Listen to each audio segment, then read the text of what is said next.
Afternoon, everybody. Today is Tuesday, the 5th of November, so week 4 here at school of a 10-week term.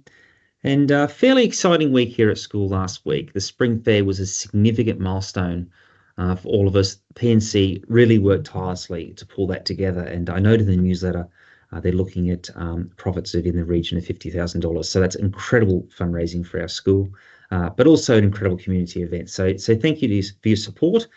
My day was great. I can't think of anything that could have been better. Water was very cold at the dunk tank, but I think that added to the fun for all the students by all means.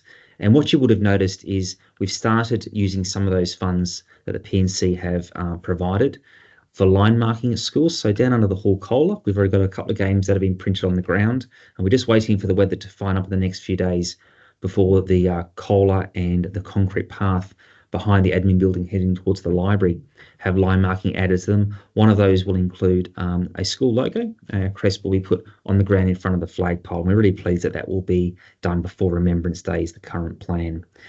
Next week, of course, we've got our Year 6 kids heading off to Canberra for a 3-day overnight excursion, a huge event. Just been down the hall with them, having a conversation about what that looks like. They're very excited. Everything's well and truly planned. When I told them they had to be here at 6 o'clock in the morning on Monday, they were still sort of processing what that means for a get-up time, but I'm sure they'll be just great. And then the following week, we have our Year 5 kids heading off to Broken Bay. So really, really big adventures. Obviously, there's a whole school implication for all of those, but plans are well in place. Big news from the department last week was announced around both the changes to school development days as well as some of the enrolment procedures.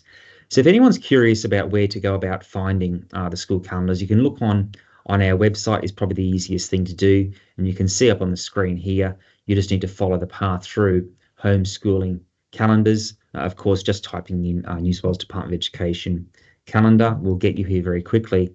And you can see these are the calendar options. We are the Eastern Division. And so the first to last day for the students next year, they come in on Thursday, the 6th of February, head out on Friday the 11th. And the list of school development days is also noted down below. So that's different for the new year. We've got more development days. That gives us an opportunity to engage in professional learning without it impacting classrooms, because often if a teacher's off for professional learning, it means we had to have a casual teacher there, and we have the highest quality casual teachers, but clearly there's an implication for continuity there.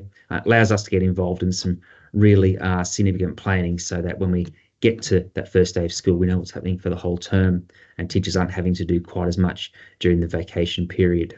So do have a look at those dates. They are in today's newsletter and they are updated on the school calendar.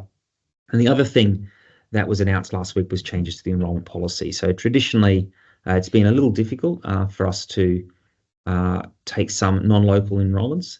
That has been changed just a little. So siblings are now included in that changed approach, particularly those of support unit students. So if we've got a student that's come from outside our catchment area, been placed in our support unit, parents could apply to have siblings come along. We would give that due consideration.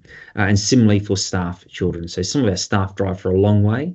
The children enrolled in their local schools, but it does create a challenge for them because they need to be out here at work early in the morning. So the kids have a fairly early start to the day. Now we could consider staff enrolling their children at our school just to help with all of those childcare arrangements. And of course, for our staff, we think that's fantastic to have them educated in the place where we work as well. So a few little changes. The other news, last day tomorrow for kindergarten transition. So our third session, we have a parent panel, which is always exciting. And the kids go off on a treasure hunt, and they do love that. But if you've missed those 3 sessions, or perhaps you've actually not enrolled your kindergarten child for next year, all is not lost. Contact the office. We can make sure they're well planned for next year, or complete an enrolment form online. But that's the news here from Thornlie West Public School. Enjoy today's newsletter, and I look forward to talking soon.